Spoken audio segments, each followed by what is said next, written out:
Hi friends, അപ്പോൾ എല്ലാവർക്കും സുഖമല്ലേ? നമ്മൾ കുറച്ച് ദിവസമായി വീഡിയോസൊക്കെ ചെയ്തിട്ട്, അപ്പോൾ ഇന്ന് ചെയ്യാമെന്ന് വെച്ചു കേട്ടോ. വേറെ ഒന്നുമല്ല, കുറച്ച് ദിവസം പനി കാര്യങ്ങളൊക്കെ ആയിരുന്നു. അപ്പോൾ ഇപ്പോഴാണൊന്ന് ഫ്രീ ആയിട്ടുള്ളത്. അപ്പോൾ ഫ്രീ ആയാൽ തന്നെ നമുക്കൊരു സമാധാനമല്ലേ. അപ്പോൾ ഒന്ന് പുറത്ത് പോകാമെന്നൊക്കെ വെച്ചു. കുറേ ദിവസമായിട്ടാണ് പുറത്തേക്കൊക്കെ ഒന്ന് പോയിട്ട്. അപ്പോൾ ഞങ്ങളിന്ന് മൂന്നാളും കൂടി പുറത്ത് പോവാണ്, ഉണ്ണീനെ അമ്മേനെ ഏൽപ്പിച്ചിട്ട്. ഇന്ന് നമ്മൾ പോകുന്നത് ഹൈലൈറ്റ് മാളിക്കാണ്. തൃശ്ശൂർ തന്നെ ഉള്ള ഹൈലൈറ്റ് മാളിക്കാണ് കേട്ടോ നമ്മൾ പോണത്.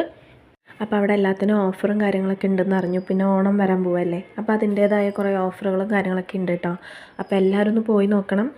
പിന്നെ പാർക്കിംഗ് സൗകര്യമാണെങ്കിലും ഒരുപാടുണ്ട്. അപ്പോൾ അതൊന്നും നമുക്ക് ടെൻഷൻ അടിക്കേണ്ട ആവശ്യമില്ല. അപ്പോൾ ചെന്ന പാടെ തന്നെ ഒരുപാട് ഓഫറുകൾ കാണാം. ഇത് ഡ്രസ്സുകൾ, അതുപോലെ കുട്ടികളുടെ കളിക്കാനുള്ള കാറുകൾ, റിമോട്ട് കാറ്, അങ്ങനെ ഒരുപാട് ഐറ്റംസ് ഉണ്ട്. പിന്നെ നമുക്ക് വേണ്ടവർക്ക് ചെടികളും കാര്യങ്ങളൊക്കെ മേടിക്കാം. ഗാർഡനിങ് ഇഷ്ടപ്പെടുന്നവർക്കൊക്കെ ഇഷ്ടം പോലെ ഐറ്റംസ് ഉണ്ട് കേട്ടോ അവിടെ. അപ്പോൾ ഇടയ്ക്ക് നമ്മൾ ഫോട്ടോസും വീഡിയോസൊക്കെ എടുത്തിട്ടാണ് കേട്ടോ നടത്തുകൊണ്ടിരിക്കുന്നത്. ലേഡീസ് ഐറ്റംസ് ആയാലും ജെൻസിൻ്റെ ആയാലും കിഡ്സിൻ്റെ ആയാലും എല്ലാത്തിനും നല്ല നല്ല ഓഫറുകൾ ഉണ്ടായിരുന്നു. പിന്നെ ഷൂവ്, അതുപോലെ ഒരുപാട് ഐറ്റംസിനുണ്ടായിരുന്നു കേട്ടോ ഓഫറുകൾ. നമ്മളത് ജസ്റ്റ് നോക്കിയെന്ന് മാത്രം, നമ്മളൊന്നും വാങ്ങിച്ചിട്ടൊന്നുമില്ല. ഇപ്പോൾ ഈ ശരിക്കും പറഞ്ഞാൽ ഈ ഡിസ്പ്ലേ ഇടുമ്പോൾ നമുക്ക് ഏറ്റവും സുഖം എന്താണെന്ന് വെച്ചാൽ സ്റ്റാഫുകളെ ബുദ്ധിമുട്ടിക്കേണ്ട ആവശ്യം വരുന്നില്ല കേട്ടോ. അപ്പോൾ എല്ലാ ടെക്സ്റ്റൈലിലും അങ്ങനെ നടക്കുന്ന കാര്യമല്ല.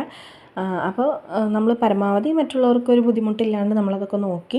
വലിയ കുഴപ്പമൊന്നുമില്ല, നല്ല ഐറ്റംസ് ആയിരുന്നു കേട്ടോ. പിന്നെ ബ്രാൻഡഡുകളും ഉണ്ട്, അതല്ലാത്ത നോർമൽ നമുക്ക് അഫോർഡബിൾ ആയിട്ടുള്ള റേറ്റിനുള്ള ഐറ്റംസും ഉണ്ടായിരുന്നു. പിന്നെ കുറച്ച് പാവകളൊക്കെ നമ്മൾ നോക്കിയിട്ടോ മോൾക്കുള്ളത്. അത് കഴിഞ്ഞിട്ട് നേരെ ഫുഡ് കോർട്ടിലാണ് പോയിട്ടുണ്ടായിരുന്നത്. എല്ലാ പ്രാവശ്യം വിചാരിക്കും കേട്ടോ നമ്മളൊരു വെറൈറ്റി ഒക്കെ ഒന്ന് ട്രൈ ചെയ്യണമെന്ന് വയ്ക്കും. പക്ഷെ നേരെ നമ്മളെന്നും മേടിക്കുന്ന KFCയിൽ തന്നെ എത്തും കേട്ടോ. പിന്നെ ഇത് മാത്രമാണ് നമ്മളൊന്ന് വെറൈറ്റി ആയിട്ട് പിടിച്ചിട്ടുള്ളത്. ഫലൂദയാണ്, നമ്മുടെ ഫാഷൻ ഫ്രൂട്ടിൻ്റെ ഫലൂദയാണ്. കുഴപ്പമില്ലാത്തൊരു ടേസ്റ്റ് ഉണ്ടായിരുന്നു. അപ്പോൾ അങ്ങനെ ഫുഡൊക്കെ കഴിച്ച് ഞങ്ങൾ പോകാമെന്ന് വെച്ചു കേട്ടോ. അത്യാവശ്യം സമയമായിട്ടുണ്ടായിരുന്നു, ഒരു 8 മണിയൊക്കെ ഉണ്ടായിരുന്നു തിരിച്ച് നമ്മൾ പോകുമ്പോഴേക്കും. പോകുന്ന വഴി ഭയങ്കര ബുദ്ധിമുട്ടായിരുന്നു കേട്ടോ.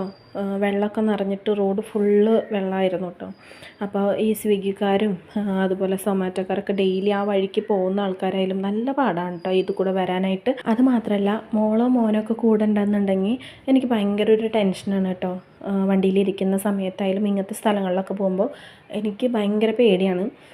എന്തോ കുറേ മാസങ്ങളായിട്ടുള്ള ന്യൂസുകളും കാരണമൊക്കെ ആയിരിക്കാം മനസ്സിന് വല്ലാത്തൊരു പേടിയൊക്കെയാണ് കേട്ടോ. അപ്പോൾ പിന്നെ പേടിച്ചിരുന്നിട്ട് കാര്യമില്ല, വരാനുള്ളത് വഴി തങ്ങില്ല. പക്ഷെ നമ്മൾ ശ്രദ്ധിക്കാം, കാരണം നമ്മുടെ ജീവനും മറ്റുള്ളവരുടെ ജീവനും നമ്മുടെ കയ്യിലാണെന്ന് വിചാരിക്കാം.